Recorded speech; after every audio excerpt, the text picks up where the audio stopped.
The Butterfly Lion, Chapter 7, Strawbridge. The old lady drank her tea and wrinkled her nose in disgust. "I'm always doing that," she said. "I'm always letting my tea go cold."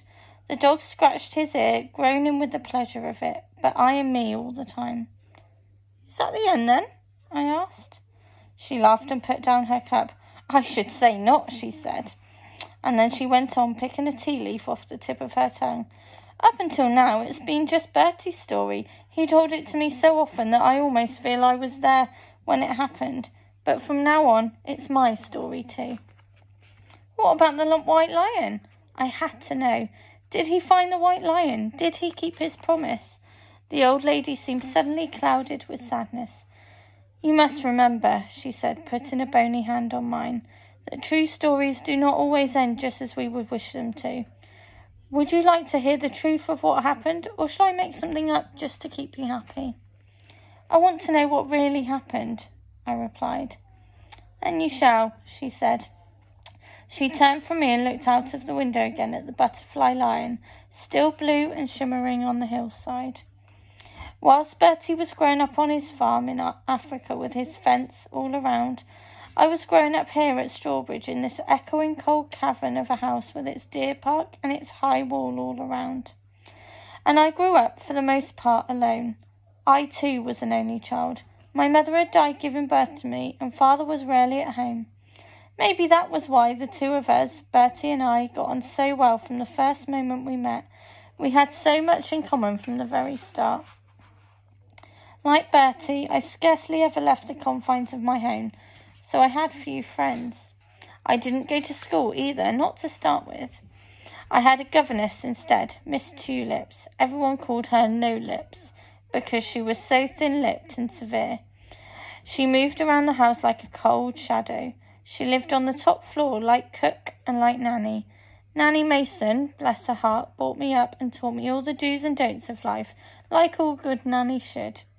But she was more than just a nanny to me. She was a mother to me, and a wonderful one too.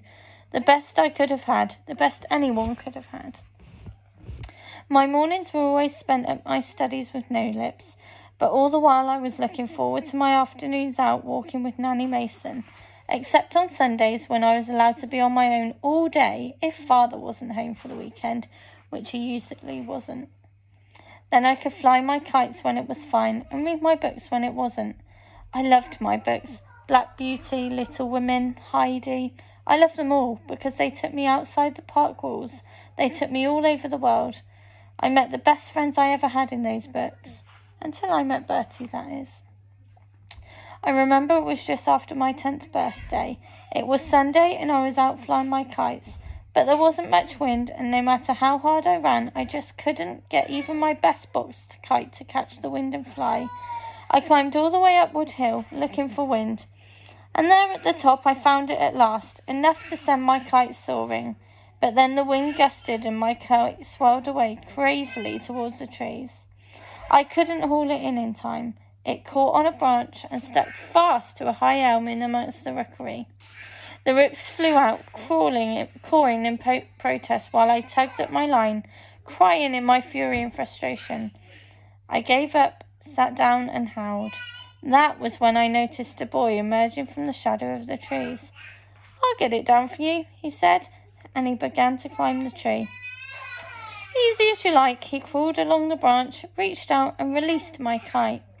It floated down and landed at my feet. My best kite was torn and battered, but at least I had it back.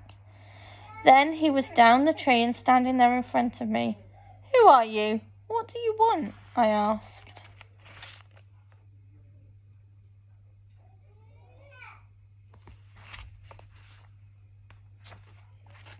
"I can mend it if you like," he said.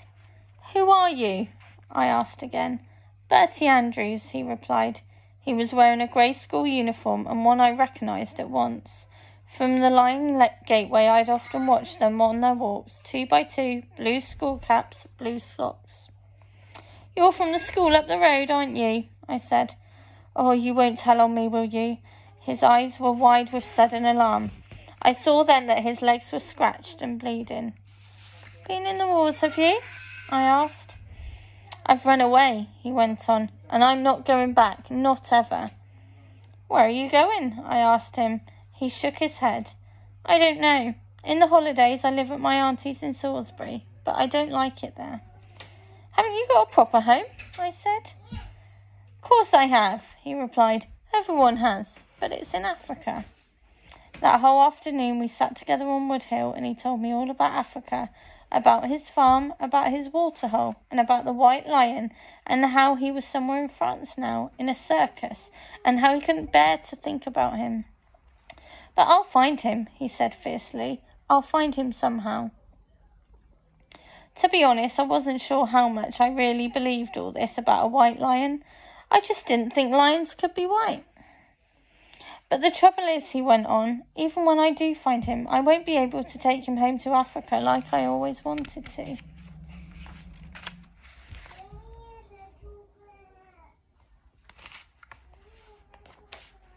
Why not? I asked. Because my mother died. He looked down and pulled at the grass beside him. She had malaria, but I think she really died of a broken heart. When he looked up, his eyes were swimming with tears. You can, you know. And then my father sold the farm and married someone else. I never want to go back. I never want to see him again. Never. I wanted to say how sorry I was about his mother, but I couldn't find the right words to say it. You really live here, do you? He said. In that big place? It's as big as my school. I told him then what little there was to know of me, all about father being away in London so much, about No Lips and Nanny Mason. He sucked at the purple clover as I talked, and when neither of us had anything more to say, we lay back in the sun and watched a pair of mewing buzzards wheeling overhead. I was wondering what would happen if he got caught.